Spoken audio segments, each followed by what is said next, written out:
Record.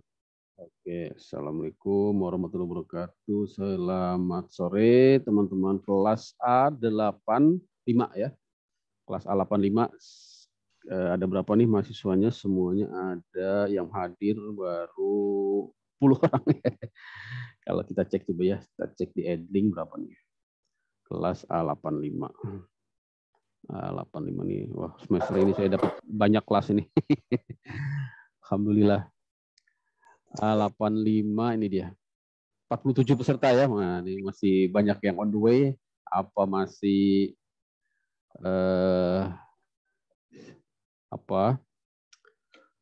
siap-siap kali ya.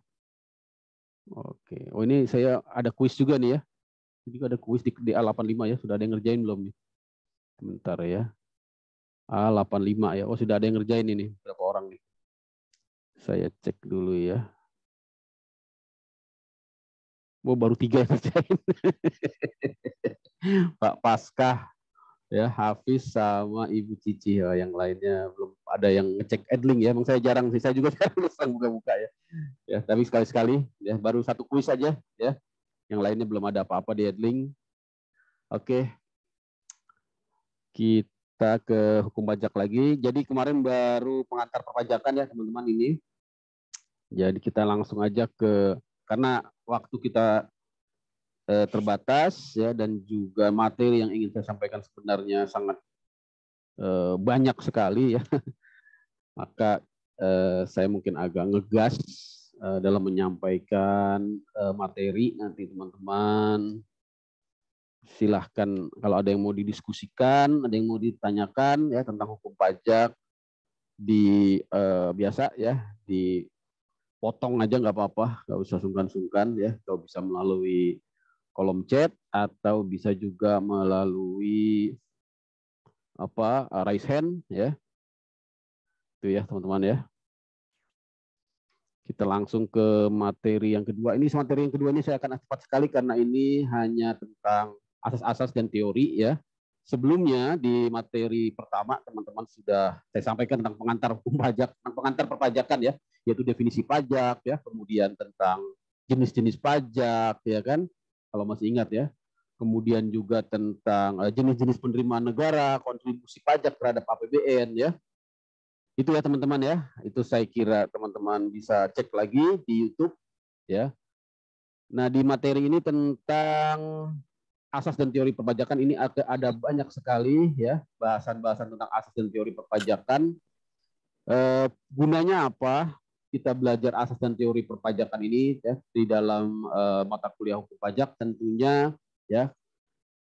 Dalam hemat saya ya, fungsinya tidak lain adalah sebagai ya, pertama tentunya sebagai pengetahuan ya, kedua ya di dalam praktis dunia praktisi hukum ya, asas dan teori ini nanti akan menjadi ya dasar ya argumentasi hukum ya, dasar argumentasi hukum ketika teman-teman melakukan ya, pertama tentunya upaya hukum ya. Upaya hukum di mana? Upaya hukum di bidang perpajakan ya, baik itu di pengadilan pajak ataupun di pengadilan umum ya.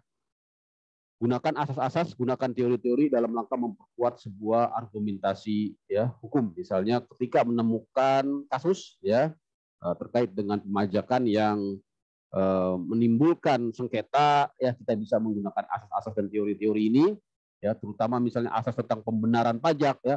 Kenapa pajak itu dibenarkan? Nanti kita lihat ya, ada yang namanya teori ini dia ya, asuransi ya, ada yang namanya teori kepentingan, ada yang namanya teori daya pikul, teori bakti, teori daya beli ya, macam-macam ini ya. Teman-teman bisa gunakan itu tentunya untuk menjadi tadi dasar argumentasi hukum ya, dasar filosofis ya, dasar teoritis ya teman-teman, ketika tadi melakukan upaya hukum pajak ya. Misalnya oh pajak kok membebani gitu ya, saya terbebani ya. Misalnya kemarin contoh kasus, ada seorang konsultan pajak ya yang kebetulan dia tertarik dengan YouTube saya. Dia menghubungi saya ya, dia minta diberikan advice tentang upaya hukumnya. Jadi dia terkena pemeriksaan pajak berupa PPN ya, PPN.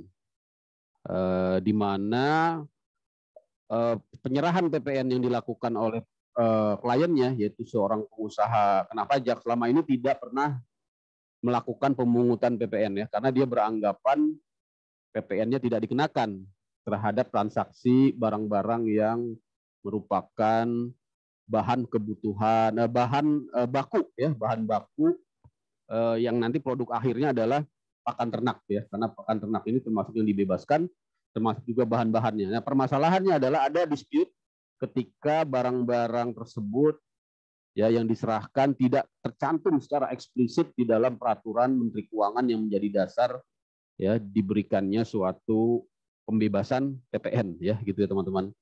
Akhirnya menjadi dispute. Nah, di sini saya sarankan ya tentu ada beberapa cara. Pertama menggunakan dasar peraturan perundang-undangan ya, tapi ternyata memang peraturan perundangan tersebut tidak jelas ya atau sumir ya atau disputable tadi ya. Nah, kita gunakan asas-asas, kita gunakan ya teori-teori, kita gunakan prinsip-prinsip hukum di bidang perpajakan ya. Bisa kita gunakan misalnya teori daya pikul ya atau teori daya beli ya. Teori daya pikul ini kan menyatakan pajak itu harus sesuai dengan daya pikul ya atau sesuai dengan kemampuan lah gitu ya dari si penanggung pajak. Nah, permasalahannya ketika pajak itu dikenakan tadi PPN tadi ya terhadap suatu perusahaan yang dia itu dikenakan kemudian, padahal ketika dia melakukan penyerahan PPN dia tidak memungut ya. Nah, ketika kemudian diakumulasi dalam pemeriksaan ya, nilainya akan sangat besar ya, nilainya akan sangat besar ya. Kemudian juga menjadikan perusahaan tersebut bisa kolaps ya. Tentunya ini nanti menjadi pertimbangan hakim ya, menjadi pertimbangan hakim ya. Tapi intinya kita bisa gunakanlah ya asas-asas teori-teori yang nanti banyak sekali teman-teman bisa dapatkan dari slide ini. Tidak hanya dari slide ini, tentunya juga dari berbagai rujukan sumber ya. Teman-teman harus banyak beli buku ya. Apalagi sekarang sudah gampang saya kira ya dengan modal internet googling ya, sumber-sumber bacaan referensi terkait dengan hukum ya sangat banyak sekali ya melimpah ya.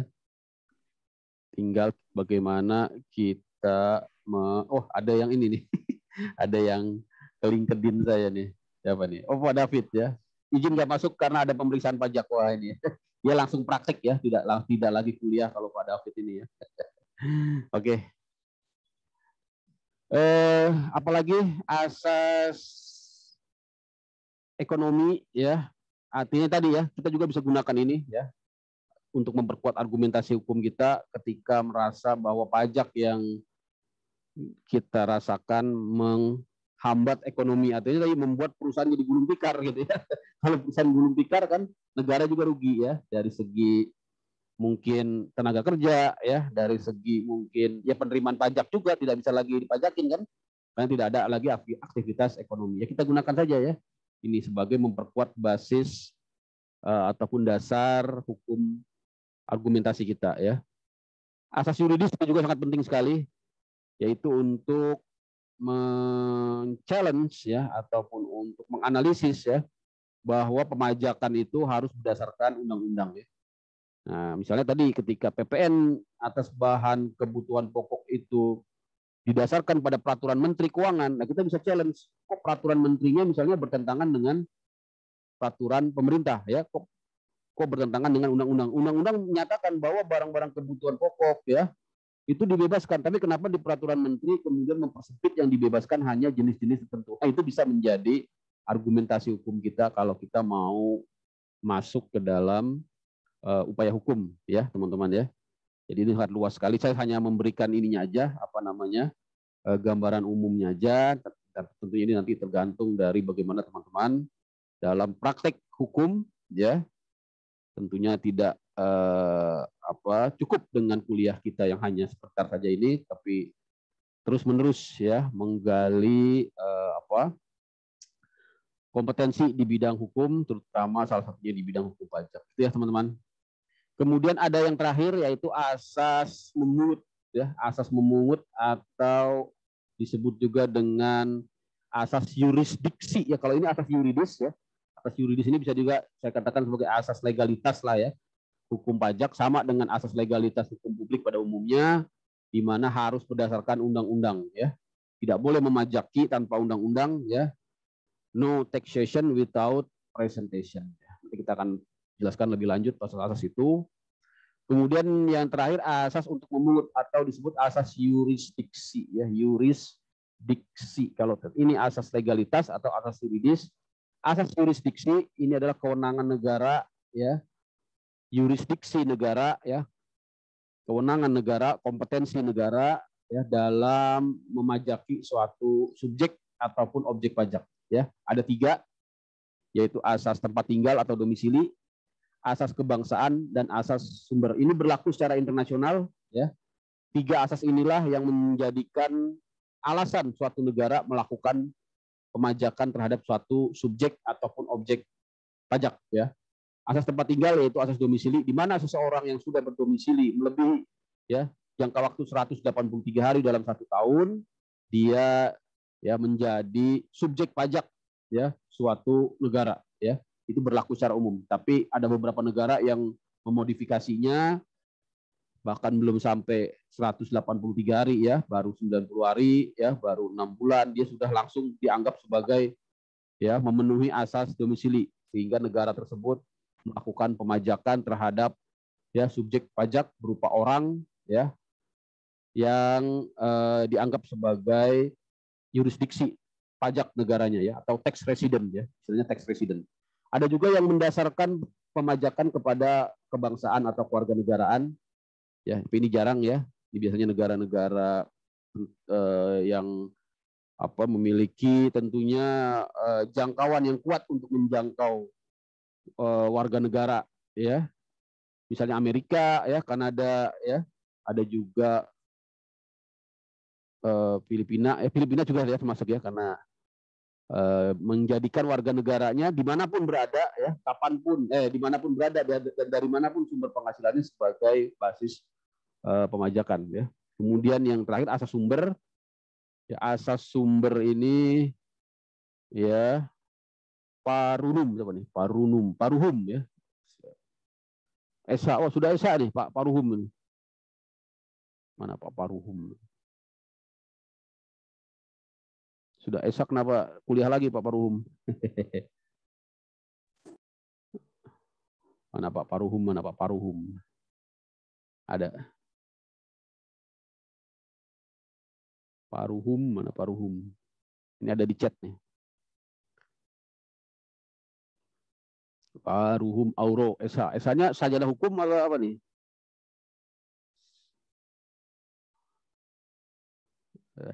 Ada yang sudah bergelar SH juga ya. Mungkin mau ini lagi ya, refreshing aja ya, karena ya saking cintanya dengan ilmu hukum mungkin ya. Beberapa ada juga yang begitu ya teman-teman ya. Bahkan udah doktor hukum ya, udah magister hukum, kuliah SH lagi dia. Karena saking merindukannya ya kuliah hukum. Itulah ya, kalau orang yang sudah cinta dengan ilmu itu gitu ya. Kalau tidak dapat ilmu dia ya haus gitu ya. Kita kembali ke sini ya, nanti Pak Paruhum saya dengar kisahnya, belum bisa tampil ini ya, baru chat aja tadi.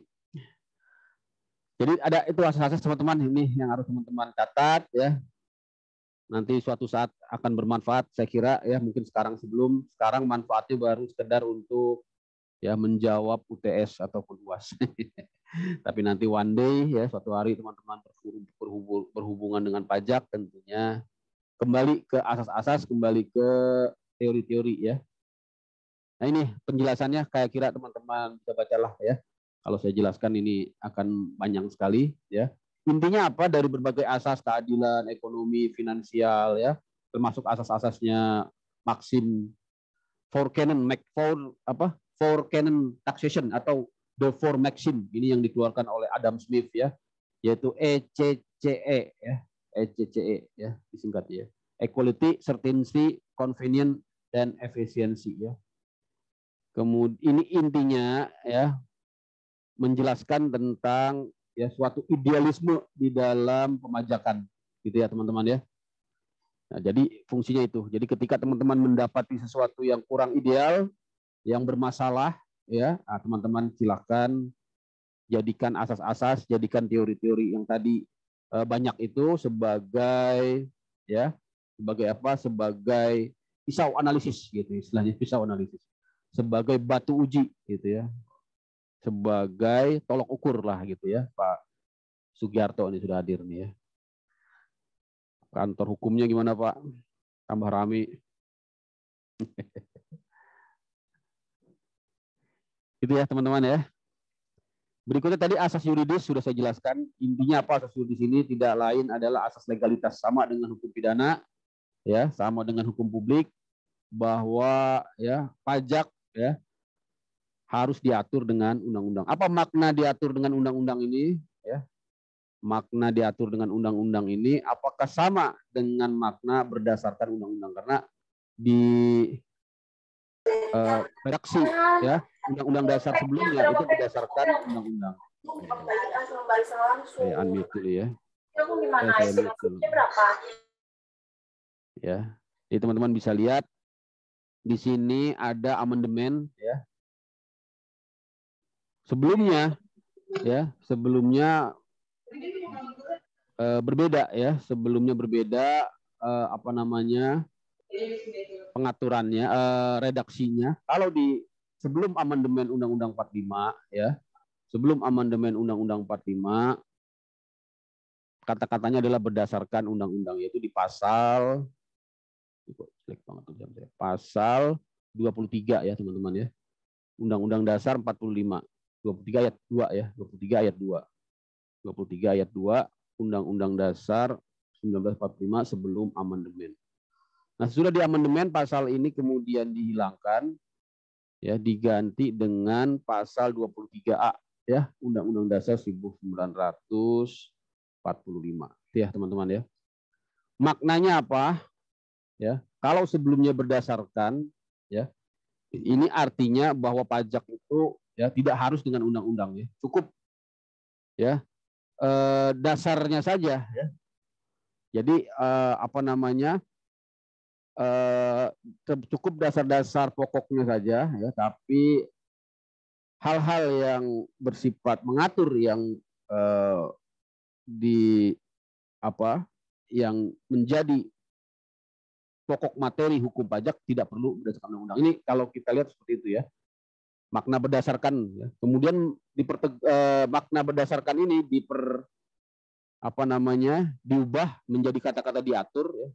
Tentunya ini tidak lain adalah untuk memberikan ya penegasan bahwa asas yuridis ini semakin ya dipertegas artinya benar-benar pajak itu harus ya menunggu dulu adanya aturan dalam undang-undang baru seseorang itu bisa dipajaki. Tanpa adanya undang-undang yang mengatur, maka tidak boleh ada pemajakan. Gitu ya teman-teman ya.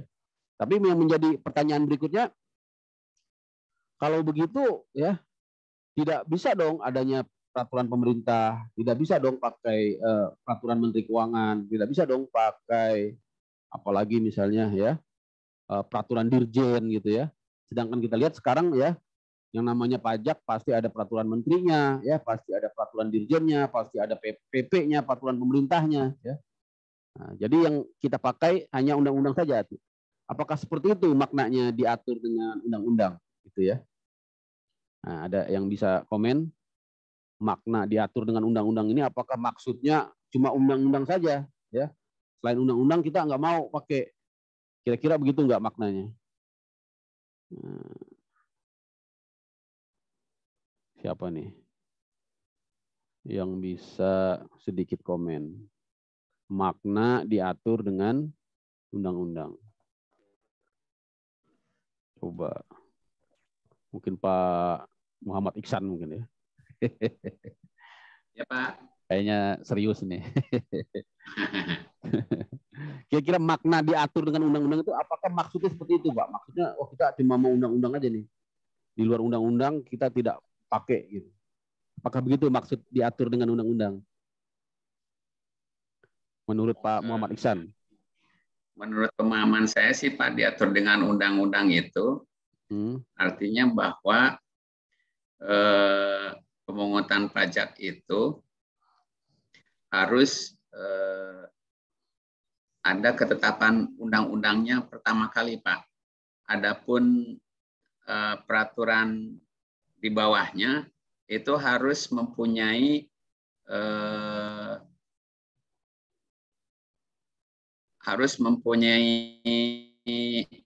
kaitan atau disebutkan dalam undang-undang tersebut Pak, atau dalam undang-undang di atas dan peraturan di atasnya.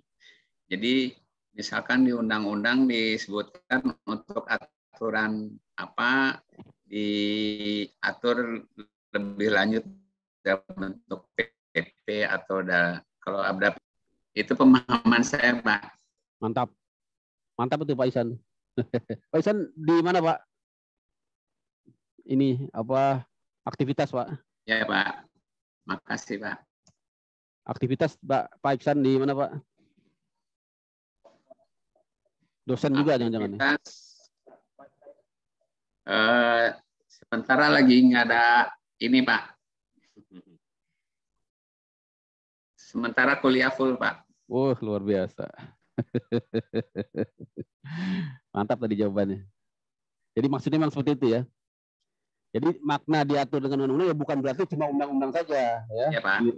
Betul. Di luar undang-undang kita nggak pakai tapi tetap ya harus tadi ya peraturan di luar undang-undang harus ada kaitannya atau dalam istilah hukumnya diamanatkan gitu ya. Diamanatkan oleh undang-undang. Jadi tidak boleh ujuk-ujuk ada PP ya, ujuk-ujuk ada PMK, tidak ada amanat dari undang-undang yang lebih tinggi, itu tidak boleh dan itu menjadi cacat ya, cacat prosedural nanti, cacat hukum, tapi memang harus melalui upaya hukum tentunya ya, dalam bentuk misalnya judicial review ya, dalam bentuk pengujian peraturan perundang-undangan ya, yang levelnya di bawah undang-undang tentunya ya dapat diuji ke ya Mahkamah Agung ya. Bahkan sekarang sudah ada yang namanya executive review ya. Jadi tidak perlu ke Mahkamah Agung untuk peraturan-peraturan selevel di bawah undang-undang ya, PP ataupun peraturan menteri ya, PMK, peraturan menteri keuangan ya, ataupun peraturan menteri yang lain ya, termasuk Perda juga ya, itu bisa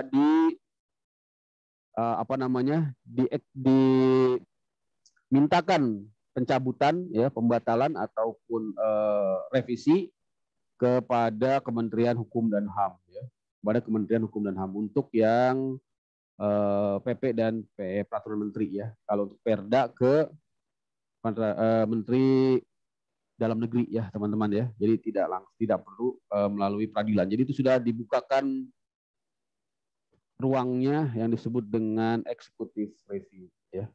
Teman-teman nanti bisa pelajari itu di mana, di kuliah hukum administrasi ya, atau hukum tata negara atau hukum tata usaha negara ya. Ignatius Johannes, oke siap, lambat karena baru selesai pekerjaan. Gitu ya? Iya Pak, selamat sore. Maaf Pak. Oke. Nah, ini Pak siapa nih yang ada di, saya lihat sambil lihat-lihat ya. Kok ini sih?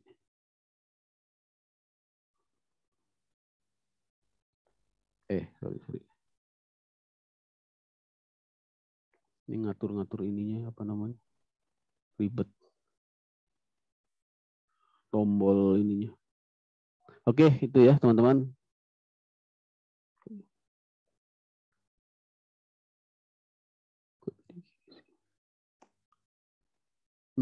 Baik, berikutnya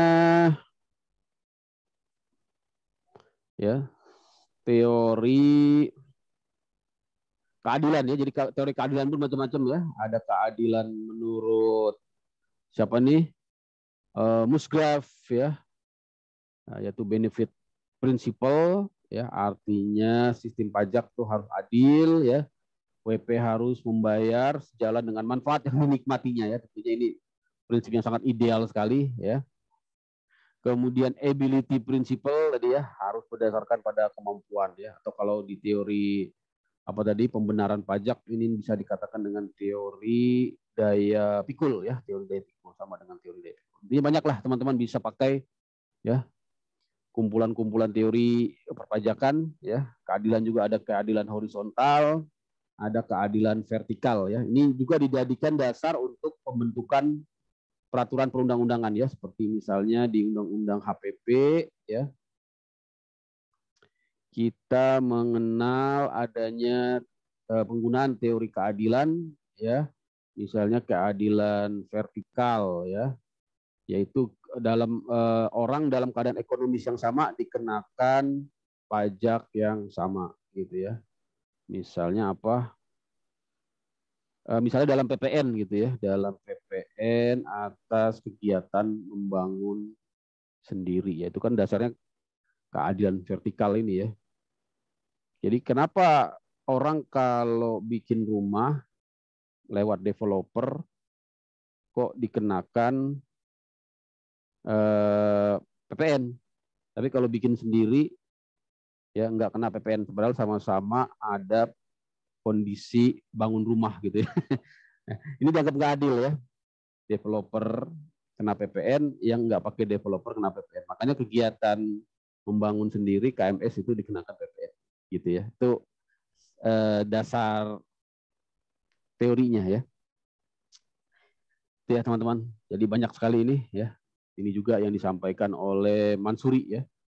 Keadilan horizontal juga. Silakan ya teman-teman, nanti bisa akses lah ya. Masih menurut Mansuri tentang syarat keadilan vertikal ya. Saya kira ini bisa dibaca ya. Tadi ya, teori-teori pembenaran pajak juga ada banyak ya. Ada setidaknya ada 5 teori. Bisa kita jadikan tadi apa? Ya, kriteria yang sangat ideal dalam sebuah pemungutan pajak ya. Nah, apakah benar? Ini penjelasannya ya. Jadi mengasumsikan ya, pajak itu seperti pembayaran premi asuransi ya. Apakah benar seperti itu? Ya, tentunya itu harus kita lihat lagi dari segi prakteknya ya. Dari segi teorinya ya seperti itu ya. Jadi ketika kita bayar pajak, maka di situ kita sedang membayar sebuah jaminan keselamatan ya. Keselamatan jiwa ya, kepada siapa? Kepada negara sebagai pihak penjamin ya.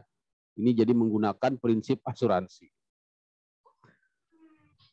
Atau teori kepentingan ya, kurang lebih hampir sama juga ya. Artinya ada kepentingan dari warga negara ya terhadap hartanya ya untuk mendapatkan perlindungan.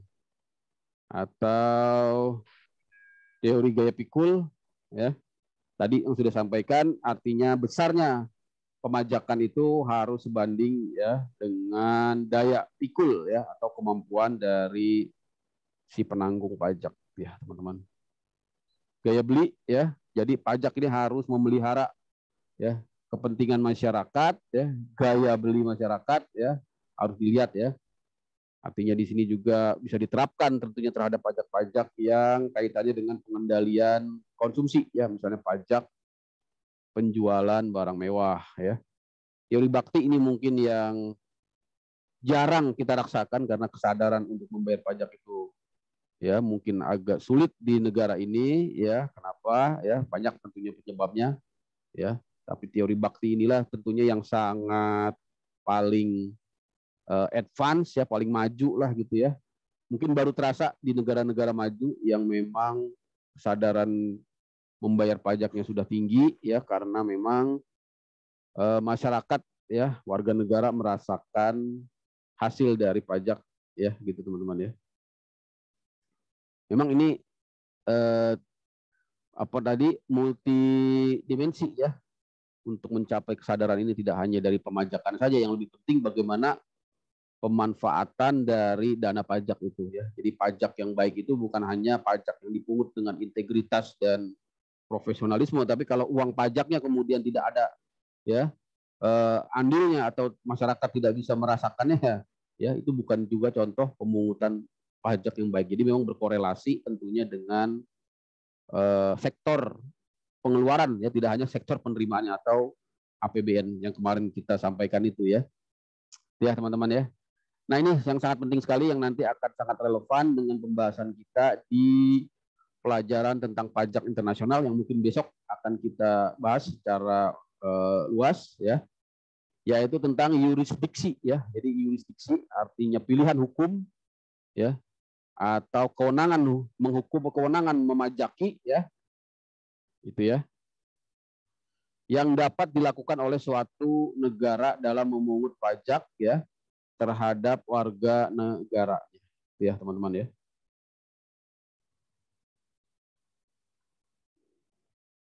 Tadi sudah saya sampaikan minimal ada berapa? Ada 3 ya, ada 3 asas domisili, asas sumber, dan asas kebangsaan. Ya. Nanti ada satu lagi asas teritorial ya. Tapi asas teritorial ini hampir sama lah dengan asas sumber kalau saya lihat ya. Artinya segala sesuatu yang ada di dalam wilayah teritorial maka dia tunduk kepada hukum pajak ya suatu negara. Artinya ketika suatu barang, suatu transaksi ya terjadi di suatu negara maka ya di situ menjadi kewenangan negara tersebut untuk memajak, itu asas teritorial ya. Nah, ada yang namanya asas domisili ya. Asas domisili ini ya juga sebenarnya bagian dari asas teritorial sebenarnya, karena ketika seseorang atau subjek pajak ya, terutama itu orang ya, orang pribadi ya, kalau atau badan ya, atau badan juga ya, atau badan, selama kalau badan ini kalau dia didirikan di suatu negara maka dia menjadi ya subjek pajak ya suatu negara. Itu asas domisili ya. Kalau orang pribadi ya dia harus tinggal minimal 183 hari. Itu untuk Indonesia ya, tapi untuk negara lain bisa saja berbeda ya. Tadi saya sampaikan ada yang 90 hari, ada yang ya 60 hari ya. Ada juga mungkin yang lebih dari 183 hari ya, termasuk juga untuk badan ya. Ada juga negara yang memang tidak memajaki badan-badan perusahaan yang didirikan di negaranya gitu ya. Ada syarat tambahan lagi ya. Dia hanya memajaki ya perusahaan yang didirikan di negaranya tapi perusahaan tersebut dimiliki oleh warga negaranya misalnya ya, atau dimiliki oleh tax resident dari negaranya. Ada seperti itu ya. Jadi memang ada variasi dan variasi-variasi pengaturan seperti itu nanti yang rawan menimbulkan terjadinya double taxation maupun sebaliknya terjadi yang namanya non double taxation. Artinya suatu negara bisa, suatu subjek pajak ya baik orang pribadi maupun badan bisa sama sekali tidak dipajaki di negara manapun ya, karena dia bisa mensiasati perbedaan-perbedaan perlakuan asas ya di dalam di negara-negara ya, di beberapa negara, sehingga dia bisa terlepas dari jerat pajak di negara manapun ya teman-teman ya. Nanti kita pelajari di pelajaran pajak internasional. Berikutnya asas sumber ya. Asas sumber ini tadi apabila ya pengenaan pajak atas penghasilan yang diterima ya. Jadi ini fokus kepada penghasilan ya yang diterima ya oleh orang pribadi ataupun badan ya dari sumber negara yang berada, dari sumber ya, dari fokusnya kepada sumbernya, sumber-sumber yang berada di negara itu ya. Itu asas sumber ya. Jadi kalau ada kegiatan usaha ya, kalau ada penyerahan jasa ya, kalau ada transaksi jual beli ya di suatu negara ya, transaksi bisnis ya. Nah, itu menjadi dasar dipungutnya pajak atas ya atas subjek ataupun objek pajak tersebut gitu ya teman-teman. Prakteknya bagaimana asas sumber ini ya? Asas sumber ini prakteknya nanti kalau di hukum pajak Indonesia ya atau di undang-undang PPH pajak penghasilan ya, itu dengan yang namanya PPH pasal berapa? pasal 26 ya. Ini Pak David tahu nih. Ya. Atau siapa di sini yang biasa ngurus pajak? Selain Pak David siapa di sini? Orang pajak lagi sibuk semua ya. Ngurusin SPT semua nih. Pak ya. PPh pasal 26. Apa tuh PPh pasal 26? Ya, yaitu suatu ya pemungutan ya. Pemungutan PPh ya, pajak penghasilan terhadap transaksi lintas negara, yaitu ya berupa penyerahan penghasilan ya kepada lawan transaksi di luar negeri. Saya kira itulah ya PPh pasal 26. Jadi teman-teman bisa lihat apa namanya hukumnya pasalnya secara langsung di Undang-Undang PPh ya, di pasal 26 ya. Saya bacakan aja dia. Pasal 26 Undang-Undang PPh ya. Atas penghasilan tersebut di bawah ini ya, dengan nama dan dalam bentuk apapun yang dibayarkan ya. Yang dibayarkan, disediakan untuk dibayarkan ya. Jadi disediakan untuk dibayarkan juga artinya pembayarannya belum ada tapi sudah diakui ya, pembiayaannya sudah diakui apa namanya? Transaksinya sudah dicatat ke dalam pembukuan ya. Nah, atau telah jatuh tempo pembayarannya ya oleh badan pemerintah ya, subjek pajak dalam negeri ya, penyelenggara kegiatan bentuk BUT ya, perwakilan perusahaan ya luar negeri ya, maka dipotong pajak 20% dari jumlah bruto ya. Jadi ciri-ciri PPh pasal 26 ini tarifnya berapa? Tarifnya 20 ya. Tarifnya 20% ya. 20% ya dari bruto yang besar sekali ya. 20% dari bruto. Atas apa? Atas dividen ya, bunga ya, royalti ya, sewa ya, imbalan jasa, pekerjaan, kegiatan, hadiah ya, dan pekerja dan penghargaan ya, pensiun dan pembayaran berkala ya, premi ya, keuntungan karena pembebasan utang. Keuntungan karena pembebasan. Jadi itu ya. Kalau pembayaran atas barang bagaimana? Apakah kena PPh pasal 26? Tidak ya. Di sini tidak disebutkan. Di sini hanya dividen, bunga, royalti, ya kan? Imbalan, ya kan? Imbalan sehubungan dengan jasa dan pekerjaan dan kegiatan ya. Jadi kalau untuk pembayaran barang, maka dia terkena yang namanya PPh pasal 22. PPh pasal 22 untuk barang ya. Dalam rangka impor tentunya ya. Jadi kalau kita impor barang ya, nanti ya selain kita membayar kepada pihak penjual di luar negeri ya dalam bentuk apa namanya pembayaran barang ya, pembayaran barang dalam bentuk CIF misalnya ya, atau FOB. Nah Pak ini nih paham nih ya, yang kemarin di freight forwarder siapa? Pak siapa kemarin ya? Yang di freight forwarder. Saya cek dulu. Ini agak susah ya. Saya Pak. Iya, bentar ya. Ini agak susah melihatnya kalau sambil share screen ya. Pak Ignatius. Ya. Iya Pak.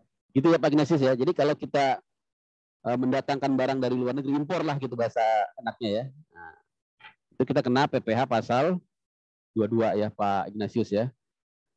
Betul, selain Pak. Tentunya bayar term of payment-nya ya, kayak apa namanya incotermnya ya, incotermnya ada CIF ya kan, ada FOB ya, tergantung ya kesepakatan ya, ada X-Work gitu ya. Nah, itu enak tuh kalau belajar nanti perdagangan internasional ya. Di IBLAM nih ada nggak mata kuliahnya ya? Dulu saya pernah ngajar itu transaksi bisnis internasional, kok sekarang udah nggak ada lagi ya. Padahal saya senang tuh ngajar perdagangan internasional. Ada apa? DDP ya, delivery duty paid, macam-macam ya, Incoterm tahun berapa Pak Ignatius sekarang? Incoterm terbaru tahun 2020 Pak.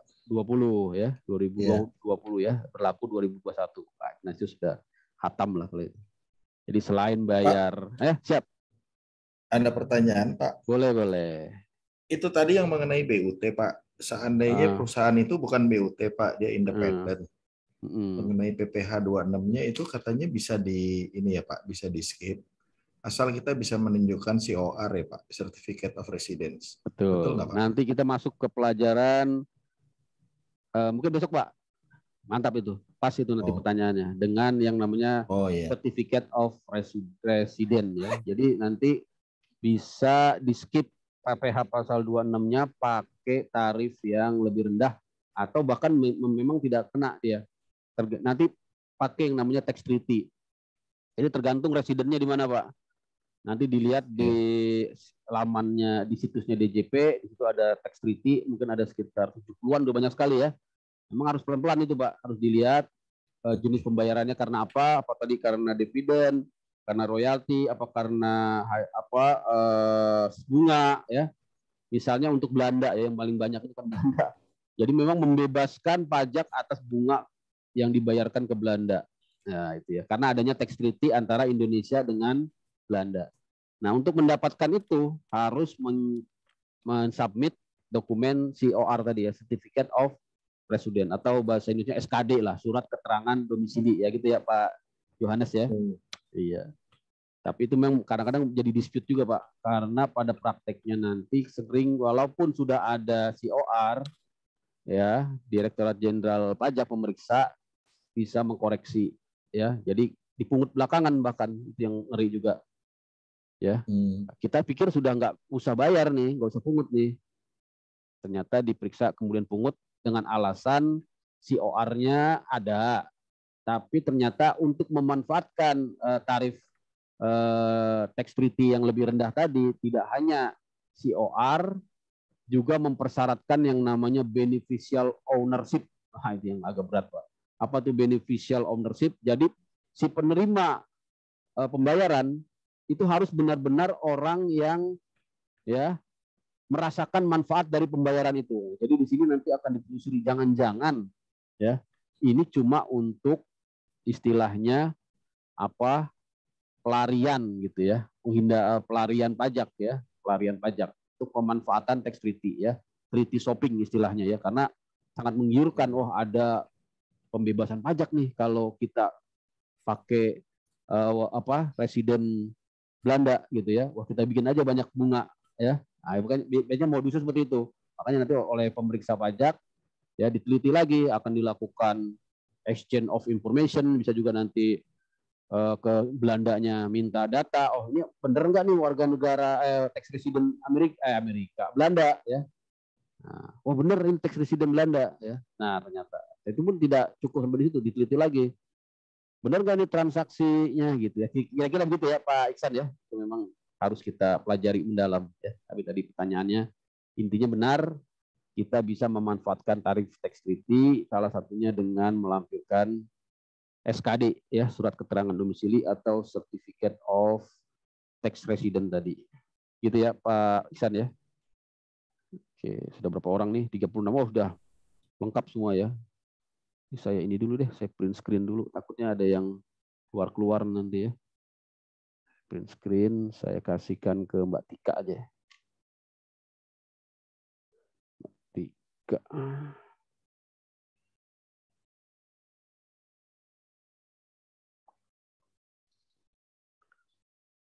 Layar kedua. Oke. Tuh, Adlink dibuka ya teman-teman ya. Dijawab coba kuisnya ya. Saya lihat baru 3 orang itu.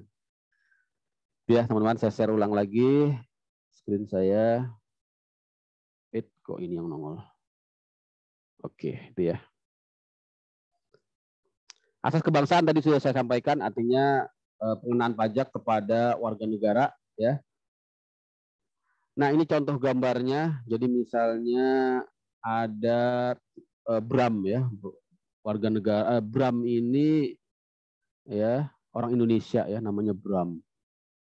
Kemudian dia memiliki penghasilan dalam bentuk rupiah dan dia tentunya dipajaki di Indonesia ya. Nah, kemudian Bram juga memiliki uang dalam bentuk rupiah maupun dolar di negara A ya, negara A.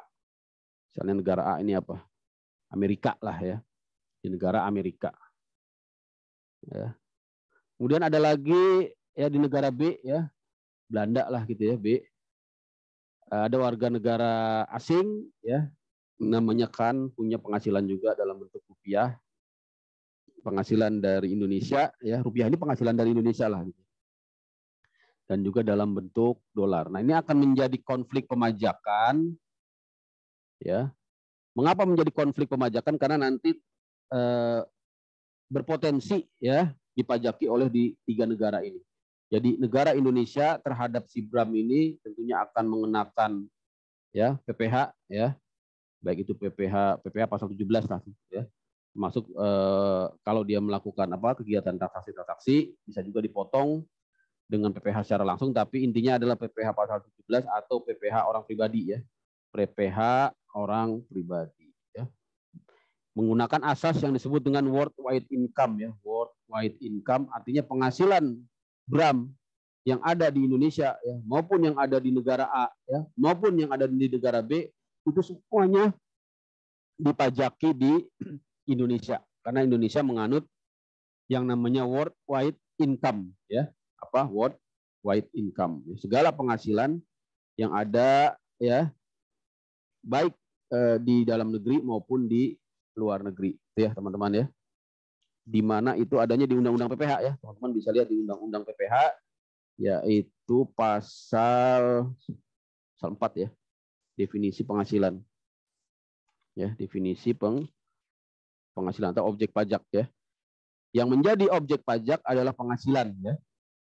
Yaitu setiap tambahan kemampuan ekonomis ya, yang diterima atau diperoleh wajib pajak baik yang berasal dari Indonesia maupun dari luar Indonesia. Jadi di situ yang disebut dengan asas worldwide income. Jadi penghasilannya Bram ini ya di negara A maupun di negara B ya dalam bentuk rupiah, dolar ataupun apapun ya, selama itu merupakan tambahan kemampuan ekonomis ya yang diterima ataupun diperoleh wajib pajak Bram ini ya, dia menjadi ya dipungut pajak di Indonesia ya.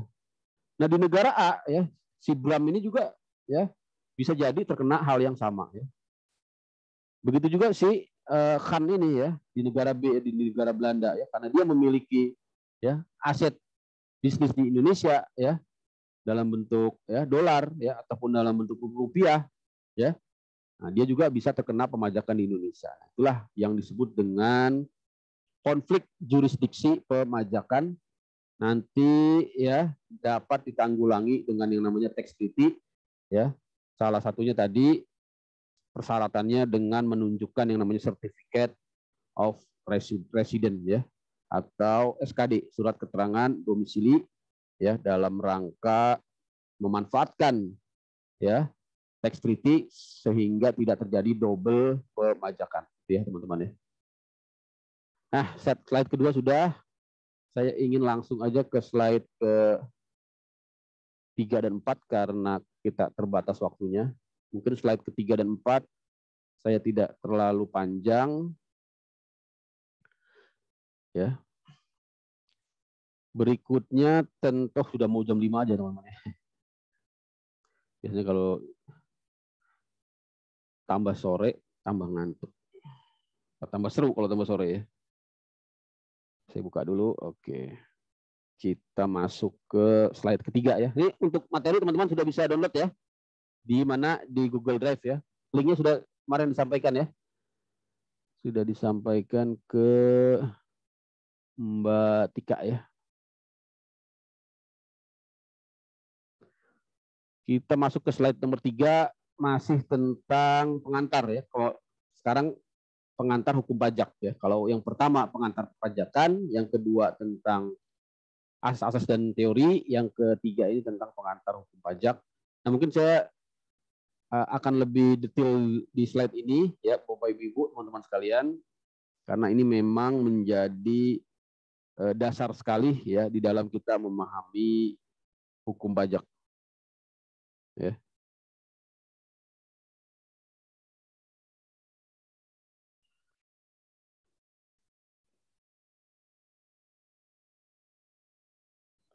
Yang pertama, ya, di dalam kita memahami hukum pajak, tentunya kita sebagai orang hukum, ya, orang hukum ini maksudnya bukan orang yang dihukum ya, tapi maksudnya adalah mahasiswa hukum atau sarjana hukum lah gitu ya.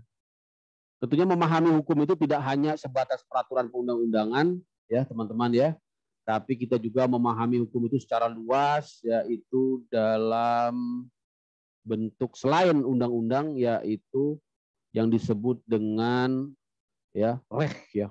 Yang pertama itu reh atau ius ya atau droa ya, yaitu hukum dalam pengertian ya kumpulan preskripsi ya untuk mencari keadilan. Makanya ketika orang hukum bicara hukum, dia tidak hanya bicara tentang undang-undang ya, yaitu wet ya, lex atau loa ini ya, tapi juga tentang ya berbagai jenis tadi preskripsi ya, misalnya dari segi asas, dari segi filosofi ya, dari segi doktrin, dari segi jurisprudensi, itu yang termasuk yang sangat penting sekali ya, jurisprudensi, termasuk juga di dalamnya ada doktrin tadi ya, itu menjadi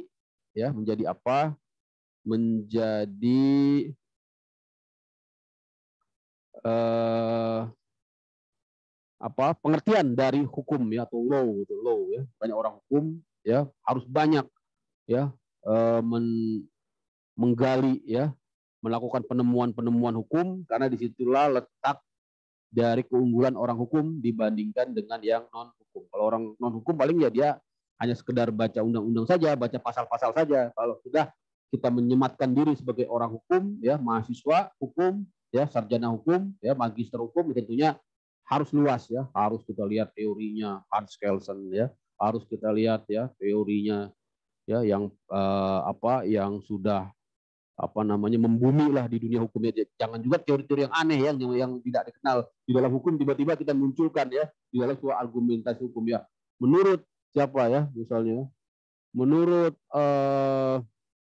taruhlah misalnya David Ricardo, siapa David Ricardo itu kan tokoh ekonomi gitu, tetap kita munculkan itu, tentunya nggak pas gitu ya. Tentunya kita munculkan tokoh-tokoh yang sudah established ya, yang sudah menjadi rujukan utama dalam dunia hukum ya, Hans Kelsen gitu ya, Lawrence Friedman gitu ya. Siapa lagi? Misalnya kalau teori keadilan ya, kita pakai teorinya teori keadilan John Rawls ya, atau Gustav Radbach ya, atau tokoh-tokoh lokal ya, tokoh-tokoh Indonesia ya, kita pakai lah ya, profesor-profesor kita ya. Jangan tiba-tiba ya ada teori-teori aneh itu menjadi tanda tanya, oh, ini benar kan nih orang hukum nih, kok ada David Ricardo ya gitu ya misalnya ya. Jadi itu teman-teman, bicara tentang hukum, tentang sumber hukum, nah tentunya kaitannya dengan sumber hukum ya.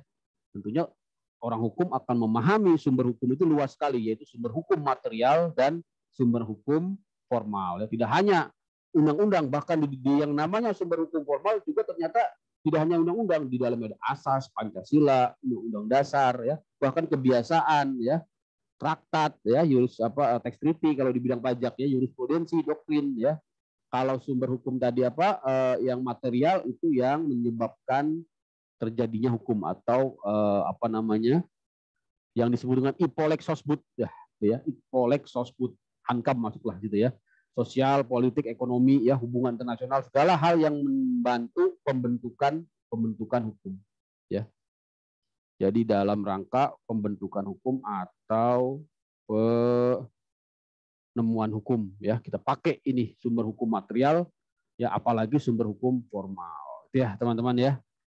Di sini menjadi sebuah catatan ya untuk sumber hukum formal yang namanya kebiasaan ya, atau customs ya. Custom itu artinya kebiasaan ya. Customs law ya, custom law. Jadi, selain hukum kepabeanan, hak custom juga bisa dikatakan customary law ya. Customary law. Apakah di dalam hukum pajak kebiasaan ini juga menjadi sumber hukum? Ternyata dinyatakan di dalam literatur ya, bahwa kebiasaan ini tidak dikenal dalam hukum pajak. Mengapa? Karena tadi adanya asas legalitas. Ya, no taxation without presentation. Tidak ada pajak tanpa adanya undang-undang, tanpa adanya ya keterwakilan di dalam parlemen gitu ya teman-teman. Jadi harus diputuskan di parlemen baru ada pajak. Jadi, sehingga dengan demikian kebiasaan tidak muncul di dalam sumber hukum pajak gitu ya teman-teman ya. Oke, Bina Yumanto baru hadir ya. Oke. Itu teman-teman. Pancasila tentunya juga ya menjadi rujukan sumber hukum utama ya. Kemudian Undang-Undang Dasar 45 terutama pasal yang khusus tentang pungutan negara ya, yaitu pasal 23 Undang-Undang 45 tadi sudah saya sampaikan ya. Negara diatur dengan undang-undang, pajak untuk keperluan negara diatur dengan undang-undang. Ya, teman-teman. Hal ini untuk menghindarkan kesewenang-wenangan ya di dalam pemungutan pajak yang bersifat memaksa. Ya, teman-teman ya. Kemudian ternyata juga selain tadi ya undang-undang dasar ya, peraturan perundang-undangan, kita juga mengenal yang namanya tax treaty. Ya, yang tadi disampaikan, ditanyakan oleh Pak siapa tadi, Pak Ignatius ya, Pak Ignatius, yang dari Forward Forwarder, itu dasarnya ternyata tax treaty ya teman-teman, tax treaty ya, atau bahasa resminya disebut dengan perjanjian penghindaran pajak berganda ya, P3B. Ya, fungsinya untuk apa? Untuk menghindarkan ya pajak berganda ya, atau double taxation. Jangan sampai tadi satu subjek pajak dipajaki ya secara berlebihan, secara eksesif oleh dua negara atau lebih gitu ya. Selain itu ya, tax treaty juga berfungsi untuk mencegah terjadinya penghindaran pajak ya. Bahkan ini sekarang yang menjadi lebih tren ya, lebih lebih viral ya, lebih dikedepankan gitu ya, daripada fungsi ya penghindaran double taxation-nya, tapi sekarang juga anti penghindaran pajak atau ya General Agreement of anti ya tax avoidance rules ya. Nah, itu juga masuk ke dalam P3B, seperti misalnya tadi ya, syarat untuk bisa memanfaatkan tax treaty itu misalnya harus ya memenuhi beneficial owner. Jadi si pemegang pembayaran, si penerima pembayaran harus memang benar-benar ya tax resident dari suatu negara ya, dan dia benar-benar merasakan manfaat dari transaksi tersebut ya. Nanti kita lihat satu studi kasus ya, bagaimana penghindaran pajak itu bisa dilakukan dengan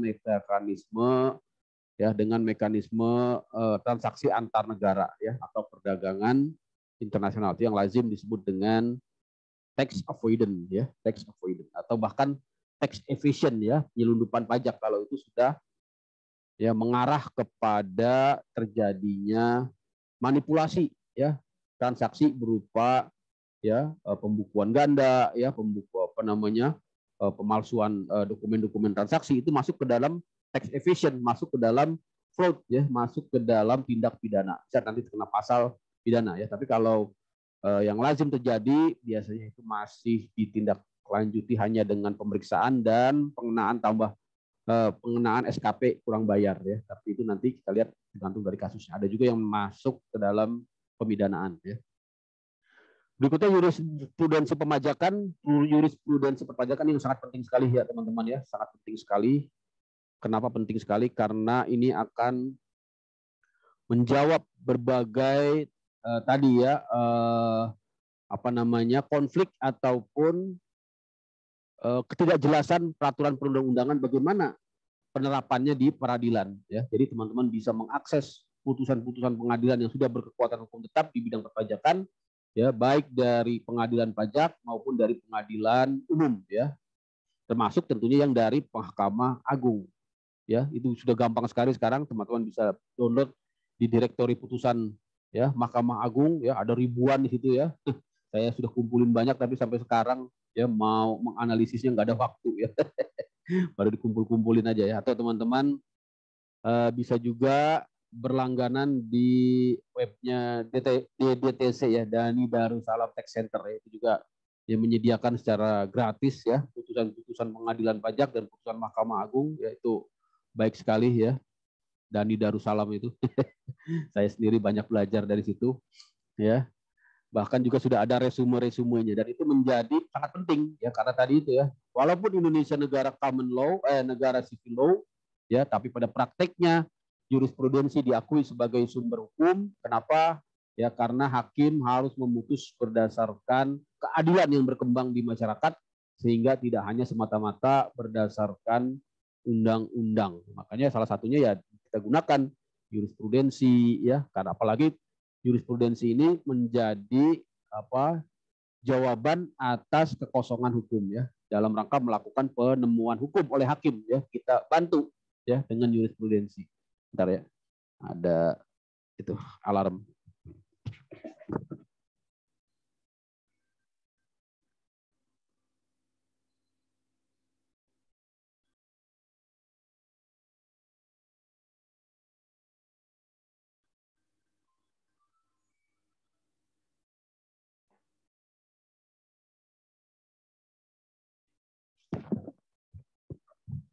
Oke, ya teman-teman, ya.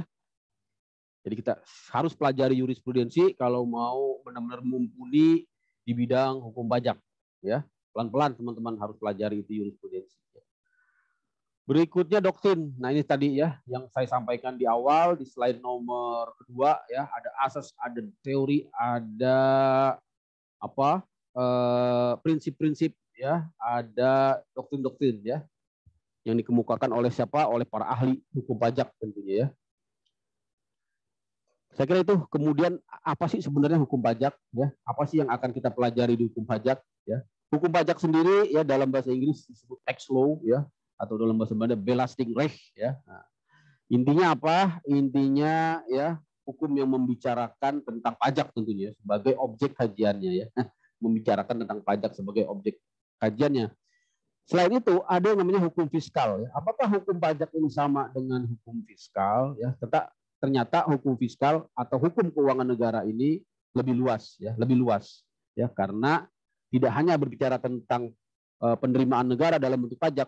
Kalau di hukum keuangan negara termasuk pengelolaan keuangan negara, bagaimana belanja negara, bagaimana pengadaan barang dan jasa, ya, bagaimana tanggung jawab hukum terhadap, ya, misalnya kerugian negara, ya. Jadi kalau hukum fiskal ini lebih luas. Tapi hukum pajak bisa masuk ke dalam hukum fiskal. Bisa juga terpisah sebenarnya, ya. Tapi kalau kita secara memandangnya tadi bahwa pajak itu bagian dari penerimaan negara, sedangkan keuangan negara juga adalah penerimaan negara dan pengeluaran negara. Maka harusnya hukum pajak masuk ke dalam hukum keuangan negara dari segi hukum administrasinya, gitu ya teman-teman, ya. Dalam arti luas, ya, hukum pajak adalah berkaitan dengan pajak tadi, ya. Dalam arti sempit, hukum pajak itu tadi, ya, hanya memandang dari segi undang-undangnya saja, ya. Kalau kita memandang hukum pajak itu dalam arti sempit hanya sebagai undang-undang, ya, hukum tertulis di bidang perpajakan. Tapi dalam arti luas tadi, ya, yang berkaitan dengan pajak apapun itu, ya, tidak hanya undang-undang tapi juga doktrinnya, tapi juga filosofinya juga masuk ke dalam bahasan hukum pajak, ya teman-teman. Nah, kalau diperinci, ya, terutama oleh Prof. Rahmat Sumitro, ya, dalam bukunya tahun 1979 ini, ya. Jadi dirinci apa sih yang dibahas di dalam hukum pajak? Sebenarnya ini sedikit, ya. Sedikit. Kalau pakai definisinya Prof. Rahmat, ya, sedikit. Yaitu hanya mencakup, ya, subjek pajak, objek pajak, ya, wajib pajak, ya. Kewajiban wajib pajak ini, ya, dapat kita sampaikan self assessment lah, ya. Self assessment mulai dari 3M kemarin, ya. 3M. Mendaftar, ya, mendaftar, membayar dan melapor. Saya lagi ditambah MM yang lain, ya. Mendaftar, melapor, ya. Mendaftar, menghitung, ya. Tentunya sebelum bayar kan ngitung dulu, ya. Menghitung, ya, memperhitungkan, gitu, ya. Apa bedanya menghitung dengan memperhitungkan, ya? Agak beda lah, ya. Kalau memperhitungkan itu maksudnya mengkreditkan, gitu, ya. Mengkreditkan atau melakukan rekonsiliasi fiskal, ya, antara pembukuan dengan ketentuan perpajakan, gitu, ya teman-teman. Kemudian tadi melaporkan, ya, melaporkan di dalam bentuk SPT, ya teman-teman, ya. Kemudian di dalam hukum pajak juga membahas tentang timbul dan hapusnya utang pajak, ya. Ini ada dua ajaran, yaitu ajaran material, ya, dan ajaran formil, ya. Ajaran material dan ajaran formil. Ajaran material mengatakan bahwa timbulnya utang pajak tidak harus menunggu adanya surat ketetapan pajak. Begitu ada suatu peristiwa yang disebut dengan tat bestan, ya, tat bestan, ya, atau ya suatu peristiwa yang memenuhi unsur-unsur pemajakan, maka dia sudah terkena utang pajak. Ya, itu yang menjadi dasar adanya sistem self assessment. Ya, jadi tidak harus menunggu petugas pajak mengeluarkan surat ketetapan pajak. Ya, cukup dengan adanya suatu peristiwa, misalnya peristiwa jual beli, ya, situ sudah langsung terutang ya PPN terhadap penyerahan ataupun impor barang ya dan jasa. Tidak harus menunggu petugas bea cukai atau petugas pajak ya menagih dengan surat tagihan pajak. Ya teman-teman ya. Berikutnya cara penagihan ini kita pelajari nanti di Undang-Undang Penagihan Pajak dengan Surat Paksa, ada dengan menggunakan surat paksa, pelelangan ya, penyitaan sampai dengan giseling atau penyanderaan. Kemudian yang terakhir cara pengajuan keberatan dan banding. Sebenarnya ini saja teman-teman ya yang kita pelajarin ya. Sepertinya sedikit tapi banyak sebenarnya. Karena bicara tentang subjek pajak ini ada banyak ya, ada subjek pajak dalam negeri, subjek pajak luar negeri, ya, ada subjek pajak orang pribadi, subjek pajak badan, ya, belum lagi BUT ya, belum lagi warisan yang belum dibagi, itu jenis-jenis subjek pajak ya. Objek pajak juga tuh banyak sekali ya, ada penghasilan, ada pertambahan nilai ya, ada biaya matra, banyak sekali ya. Jadi kelihatan dikit padahal banyak ya, ada biaya cukai ya kan, belum lagi pajak-pajak daerah ya, luas sekali. Kewajiban pajak tadi sudah saya sampaikan, timbulan hapusnya, cara menagih, dan terakhir tentang upaya hukum keberatan banding termasuk gugatan ya, dan jenis-jenis upaya hukum lainnya di bidang pajak. Jadi memang cukup banyak lah ya, cukup banyak. Kemudian dasar hukumnya ini teman-teman bisa baca ya, dasar hukum pajak tentunya yang paling utama adalah KUP ya, yang sekarang sudah diubah dengan Undang-Undang Cipta Kerja, dan juga terakhir lagi dengan Undang-Undang HPP, Himpunan Peraturan Perpajakan gitu ya. Apa itu KUP? Yaitu merupakan ketentuan umum ya. Ketentuan umum perpajakan. Dia juga disebut sebagai kaderwet, yaitu payung terhadap undang-undang pajak yang bersifat sektoral ya, teman-teman ya. Oke, teman-teman bisa bacalah ini ya, ini akan saya next saja. Tadi ya definisi hukum pajak ya, dasar hukum pajak Pancasila ya, Undang-Undang 45 pasal 23A. Ya, paradigmanya sudah berubah. Kalau sebelumnya berdasarkan undang-undang, sudah di amandemen yang ketiga ini menjadi diatur dengan undang-undang. Indikasinya apa? Di situ ada asas legalitas yang semakin dipertegas di dalam ya amandemen Undang-Undang Dasar 1945. Dasarnya apa? No taxation without representation, sebagai slogan revolusi Amerika terhadap ya pemajakan ya sebelum revolusi di masa penjajahan Inggris. Mereka merasakan pajak yang begitu ya menyesakkan sehingga timbul revolusi dan timbul slogan no taxation without representation, atau taxation without representation is tyranny ya. Taxation without representation is robbery. Wah, ini lebih ngeri lagi ya. Pajak tanpa undang-undang adalah perampokan. Masya Allah. Ya teman-teman ya. Perkembangan sejarah pajak kemarin sudah saya sampaikan ya, teman-teman bisa baca lah intinya, mulai dari zaman kerajaan sampai dengan zaman sekarang ya. Zaman kerajaan, zaman kolonial ya. Fungsi pajak ya, tentunya ada fungsi-fungsi yang kemarin sudah saya jelaskan juga, yaitu fungsi budgeter ya, fungsi mengatur ya. Nah, ini dikonflikkan lagi ya, mensejahterakan ya, melaksanakan ketertiban, pertahanan keamanan, dan menegakkan keadilan ya. Fungsi hukum pajak ya, tentunya selaras dengan fungsi pajak ya. Kira-kira teman-teman bisa baca ya, dan bisa jadikan ini sebagai dasar referensi untuk tadi memperkuat argumentasi hukum ataupun dalam melaksanakan riset ya di bidang hukum, tujuan hukum pajak. Nah, ini yang sangat penting sekali, kedudukan hukum pajak ya. Ada dua pendapat, yaitu pendapatnya Profesor Rohmat Sumitro yang mengatakan hukum pajak itu ya dalam lingkup hukum administrasi negara ya. Ini juga benar ya, kita lihat prakteknya bahwa kasus pajak, sengketa pajak masuk ke dalam kamar tata usaha negara di ya Mahkamah Agung, sehingga mengindikasikan adanya kebenaran dari teori Prof. Rohmat Sumitro ini yang memasukkan hukum pajak ke dalam hukum administrasi negara atau hukum tata usaha negara bersamaan dengan hukum keuangan, hukum penandang kerjaan ya, hukum administrasi negara yang lain ya teman-teman ya. Tapi tentunya masih dalam satu rumah besar hukum publik ya.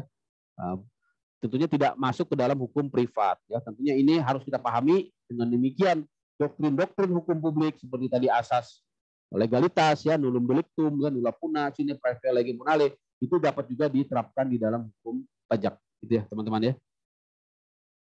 Berikutnya, Prof. Adriani memiliki teori yang berbeda, hukum pajak di luar dari hukum administrasi negara karena memiliki kekhususan.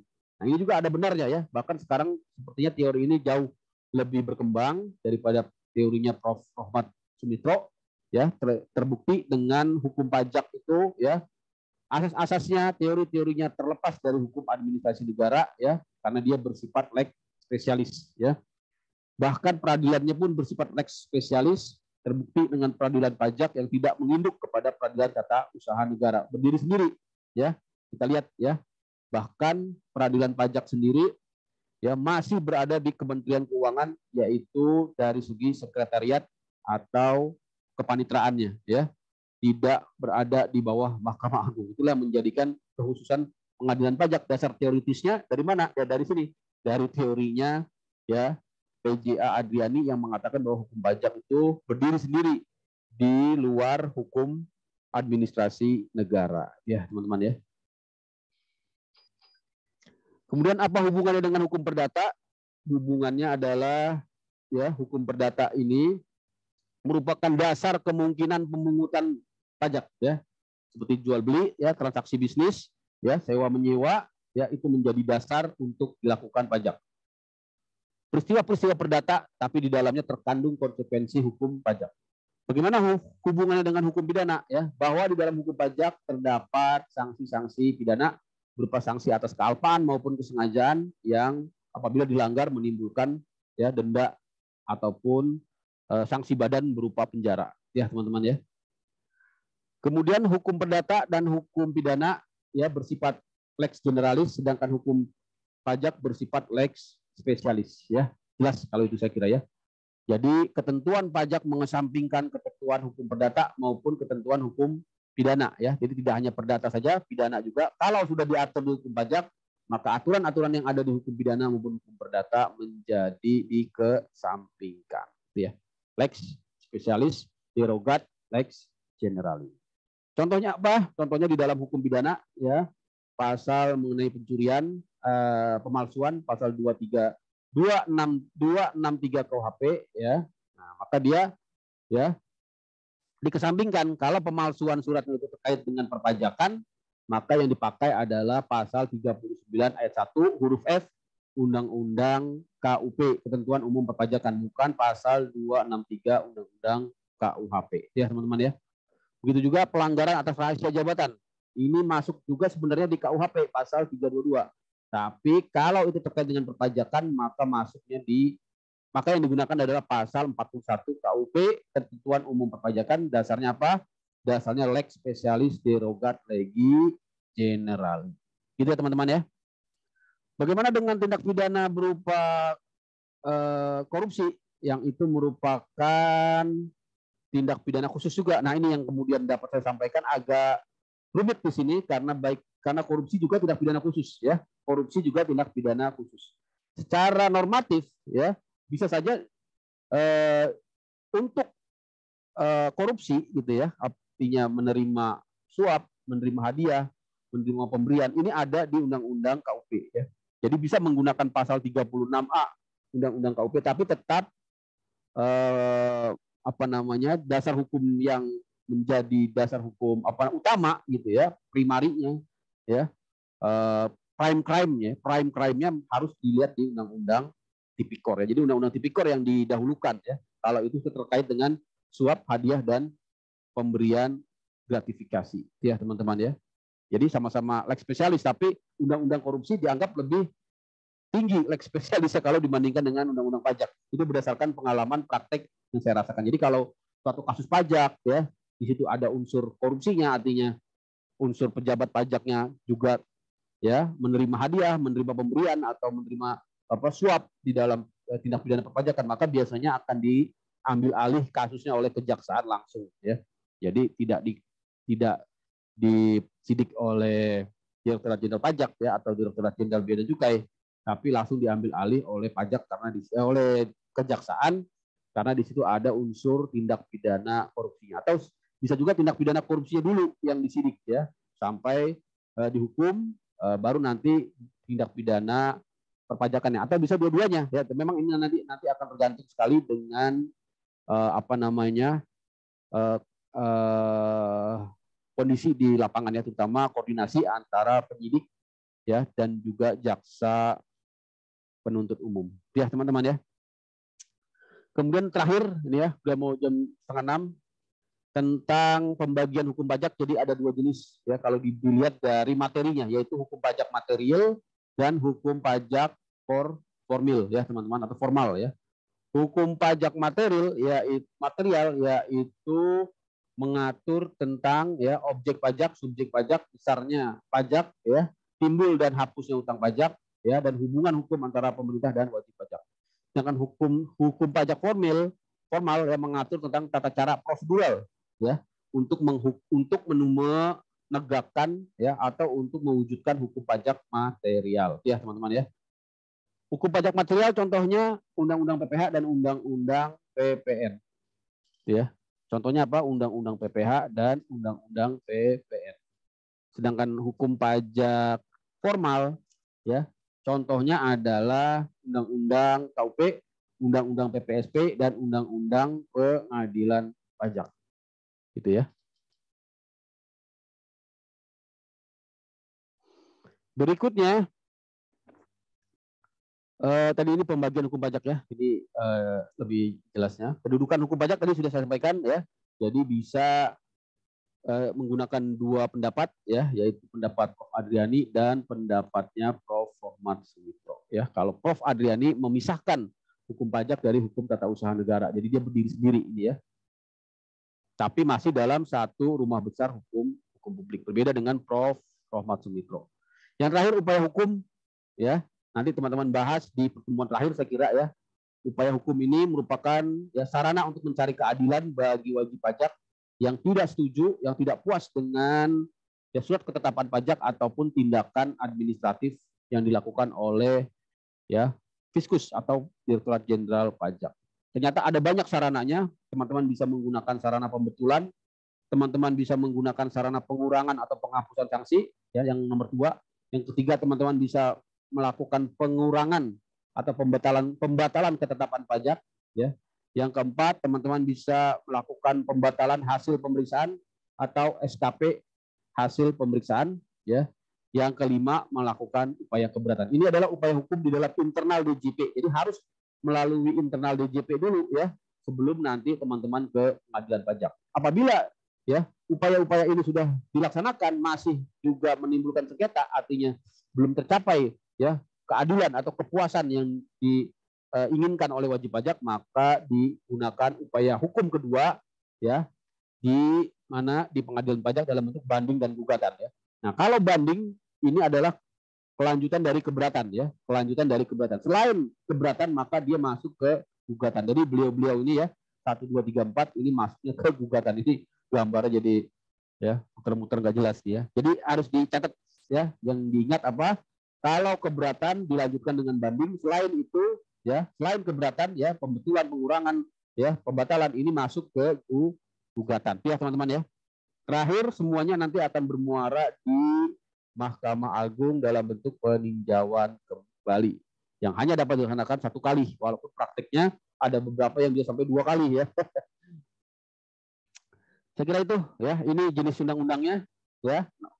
Ada penambahan di sini selain undang-undang PPH, PPN ya, dan juga undang-undang KUP ya, ada tambahan baru di sini di tahun 2017 ada undang-undang tentang akses informasi keuangan untuk kepentingan perpajakan. Ini akan membuka rahasia perbankan dan rahasia industri keuangan untuk keperluan ke perpajakan ya. Jadi tidak ada alasan untuk merahasiakan ya, karena di sini sudah ada undang-undang ya, tapi pada prakteknya memang nanti diperlukan koordinasi ya, karena sama-sama instansi pemerintah biasanya ya, OJK dengan pajak biasanya melakukan MOU ya, agar bisa dilaksanakan secara lebih lebih koordinatif lah gitu ya.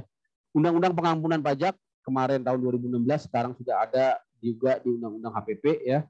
Undang-Undang Cipta Kerja tahun nomor 11 tahun 2020 tentang tentang Cipta Kerja, dan untuk pajak ada di klaster perpajakan. Ya, terakhir yang baru kemarin Undang-Undang Nomor 7 Tahun 2021 ya. 21. Ini kurang angka 1.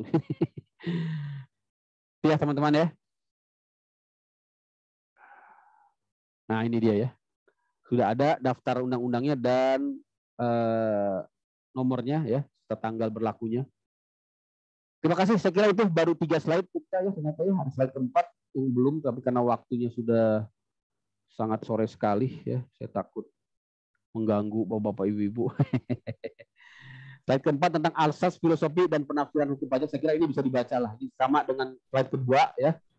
Tadi tentang asas-asas ya. Jadi tidak perlu saya detilkan secara panjang lebar, teman-teman bisa baca intinya apa dalam kita membaca asas, filosofi dan berbagai macam kajian yang bersifat idealis tentang suatu hukum, maka itu tadi menjadi sebuah ya alat bantu, bukan alat bantu sebenarnya, menjadi sebuah kriteria ya, pisau analisa ya, nah, gitu ya, dalam kita melakukan pembelaan ataupun penelitian ya, riset di bidang perpajakan. Saya kira itu ya teman-teman ya. Sudah ada berapa? 36 orang, luar biasa, masih bertahan ya. Sampai sini ada yang bisa didiskusikan ya? Tadi Pak izin Pak. Oh boleh. Tadi yang pasal 39 kan dihilangkan Pak ya pidananya, padahal kalau di 263 justru 6 tahun, biasanya justru perpajakan lebih dalam tanda petik lebih keras ya sanksinya Pak. 263 berapa tahun Pak? 6 tahun ya biasanya. Tapi kan nggak ada dendanya Pak. Kalau pajak pasal 39 saya buka ya. Pasal 39. Wah itu lebih ngeri pajak Pak. Pasal 39 tuh ada dendanya itu. Dendanya ya. Dendanya pasal 39 ya. Jadi hukumannya cuma 4 kali dipidana ya kan, dipidana, denda ya kan, paling sedikit 2 kali. Pasal 39 ya Pak ya. Paling sedikit 2 kali, paling banyak dendanya Pak ya. Paling banyak 4 kali. Kalau penjaranya paling lama 6 tahun. Jauh lebih berat Pak. Jauh lebih berat. Karena asasnya tadi lex specialis. Lex specialis diregat legi generalis. Tapi sebenarnya ada asas yang bisa dipakai juga, yang bisa meringankan. Bukannya di 39A-nya bukannya hilang ya Pak, pidananya dihilangkan. Oh, yang 39A itu terkait dengan penerbitan faktur pajak yang tidak berdasarkan transaksi sebenarnya, TBTS. Pasal 39A ini justru sebuah istilahnya tuh kalau dalam dunia hukum kriminalisasi, Pak. Kriminalisasi. Jadi kriminalisasi itu sebenarnya suatu peristiwa yang tadinya bukan kriminal atau bukan pidana, dia menjadi pidana. Jadi sebaliknya Pak, sebelum adanya pasal 39A ya, yaitu di amandemen KUP ya, amandemen KUP keberapa saya lupa, kalau salah ketiga atau kedua, itu ini peristiwa TBTS ini ya tidak berdasarkan transaksi sebenarnya ini masuk ke dalam ranah administrasi masa, tapi kemudian dikriminalisasi, artinya dianggap sebagai peristiwa pidana sehingga ia masuk ke dalam di Undang-Undang KUP ya Pak ya, di Undang-Undang KUP, di Undang-Undang Cipta di Undang-Undang Cipta Kerja masih ini enggak? Nanti kita cek lagi Pak, saya lupa Pak. Yang pasal 39A ini. Iya, izin juga Pak. Yang mengerikan itu kan kalau yang mengerjakan kan biasa bagian manajer tuh. Kebanyakan kan direktur ataupun direktur utama kan menandatangani. Bahkan yang belakangan kan karena pakai tanda tangan digital kan dia memberikan password dan segalanya kan kepada ya manajernya. Nah, kemudian kan terjadilah tadi kan memberikan laporan yang tidak sesuai dengan yang sebenarnya. Tapi kan yang kena pidananya tetap di rootnya, Pak. Betul, Pak. Karena kita harus lihat definisi dari penanggung pajak dan wakil wajib pajak di pasal 32. Nah, itu makanya harus kita edukasi para direksi. Padahal direksinya kan nggak ngerti, Pak. Maksudnya udah oke nih, udah cocok. Iya aja dia. Karena memang dikuasakan semua, luar tapi biasa. Nanti bisa dilakukan pembelaan lah ya, apalagi Pak Sugiarto kan memang dari kantor hukum pembelaan ya, tentunya dengan menggunakan unsur-unsur yang meringankan lah gitu ya, adanya ketidaktahuan, ya, adanya ketidaksengajaan, ya, atau bahkan merasa dirinya sebagai korban, itu kan bisa kita sampaikan. Tapi memang secara normatif di undang-undang, ya, undang-undang KUP terutama pasal 32 yang disebut dengan wajib pajak, ya, dan wakil wajib pajak, ya, wajib pajak itu kan badan, ya, badan. Tapi yang menjadi wakil, artinya wakil ini nanti akan menanggung, ya, tanggung jawab pajak itu adalah pengurus, ya, apabila dia badan. Definisi dari pengurus ya tentunya adalah orang yang namanya tercantum di dalam akta perusahaan, yaitu direksi, itu harus dipahami. Sehingga fungsi dari ada teman kena itu, Pak. Ada teman banyak, banyak karena musibah banyak ya. Iya, tinggal di browse saja di direktori putusan pengadilan pajak. Itu ada yang bahkan komisaris saja bisa kena, Pak. Komisaris bisa kena.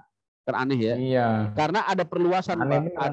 Ada perluasan definisi wakil wajib pajak, Bapak bisa lihat di pasal 32 Undang-Undang KUP ayat 4. Termasuk dalam pengertian pengurus. Nah, ini perluasan yang saya maksud, Pak.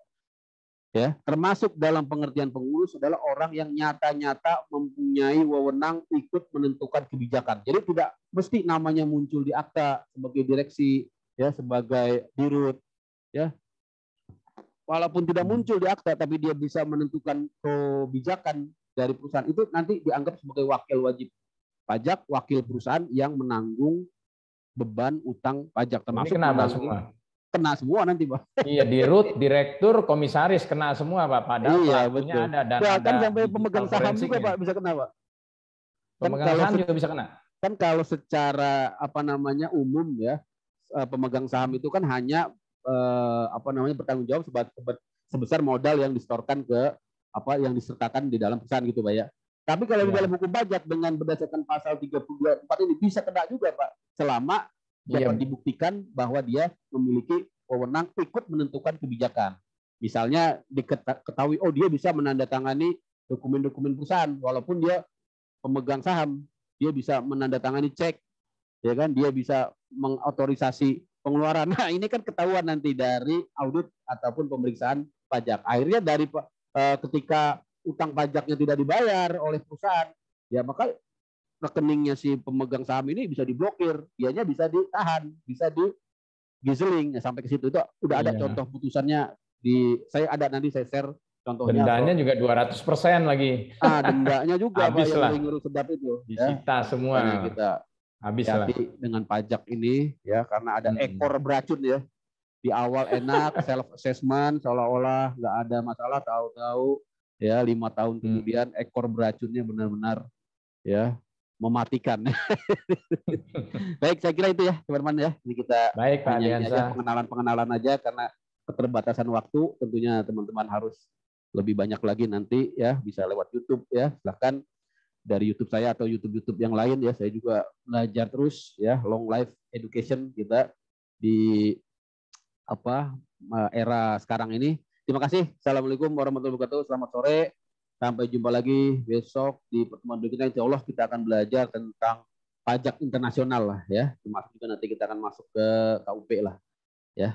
Untuk asas-asas dan pengenalan pajak sudah selesai. Terima kasih. Assalamualaikum warahmatullahi wabarakatuh. Selamat Waalaikumsalam warahmatullahi wabarakatuh. Terima kasih. Ini bisa dicek di YouTube, ya, yang kurang jelas. Komen-komen kalau yang mau ada ditanya nanti bisa biar saya bahas di pertemuan berikutnya. Terima kasih. Izin live. Terima kasih. Ya. Monggo, silakan. Oke. Pak Ardiansyah. Ya, sama-sama.